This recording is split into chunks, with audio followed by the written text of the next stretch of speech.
For the past several weeks, we have been reading the story of Avraham Avinu, our patriarch Avraham. We met him for the first time this year at the end of Parshat Noach. We read about his moving out of his home into the land that God showed him. Parshat Lech Lecha, last week Parshat Vayera, and we come to Hayei Sarah, the end of the life of Sarah, and also the fading out of Abraham's life at the end of a long life, of a fulfilled life of 175 years. Now, his life was not an easy life. Abraham was incredibly successful. He acquired a lot of material possessions, and he was well off. And the Torah tells us that he was very satisfied, he was very fulfilled, and yet we know that his life was full of challenges and complications, and he was tested by God, by life. We come to the beginning of chapter 24 in the book of Bereshit.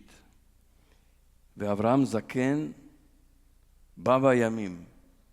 Abraham was now old, advanced in years. V'Adonai berach et Abraham bakol. And Adonai had blessed Abraham in all things. Now the Hasidic masters are very careful readers, and sometimes they're like hyper-literalists. Avraham Zaken Baba Yamim. Baba Yamim means advanced in days. Baba Yamim. Ba means to come.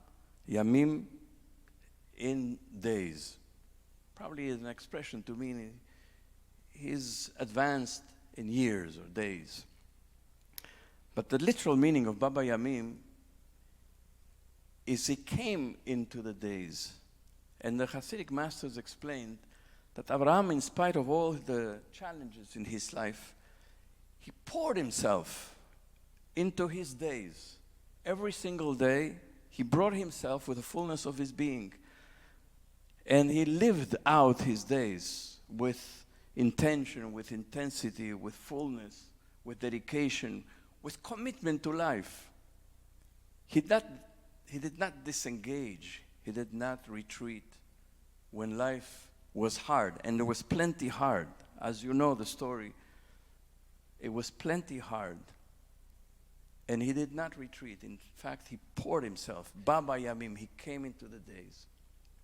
It's an incredible lesson because many of us are now facing many challenges, some in our personal lives, and collectively we're facing a lot of uncertainty and very many difficulties we're anticipating ahead, and some of us are already thinking of how are we going to retreat?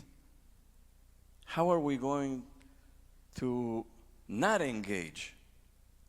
To engage in our personal things, in our family, in our work, but not to engage in the bigger picture of life, of the world, of our country. We're already thinking how we're going to not pour ourselves into our days, but actually take a step back. And here we have this a great example. That's why Abraham, who was an incredible hero, imperfect, he made a lot of mistakes. A lot of mistakes.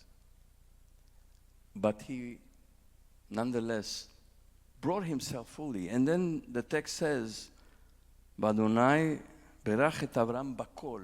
And God blessed Abraham bakol, in all things. And the Hasidic masters say, what is this bakol? Bakol, bechol levavcha, uvechol nafshecha, uvechol meodecha. With all your heart, as we say in the Shema, and with all your soul, and with everything you have. God blessed him so that he would be able to live his life, bakol, in the fullness, in the intensity. And he did this also when he was old. Many young people, many old people pour themselves into life with fullness and intensity and with ambition and with enthusiasm. And I know many young people, and I remember when I was younger, sometimes I looked at older people who were really living intensely, and I was like, so iffy. And so there's a great example here as we conclude this year's reading of the story of Abraham, some really profound lesson about how to live b'chol levavcha, with all our heart, a maximalist approach to life, b'chol levavcha u'b'chol nafshecha, with all our soul, and with all b'chol meodecha, and everything we have. And so may we jump into life, even when it becomes challenging and hard.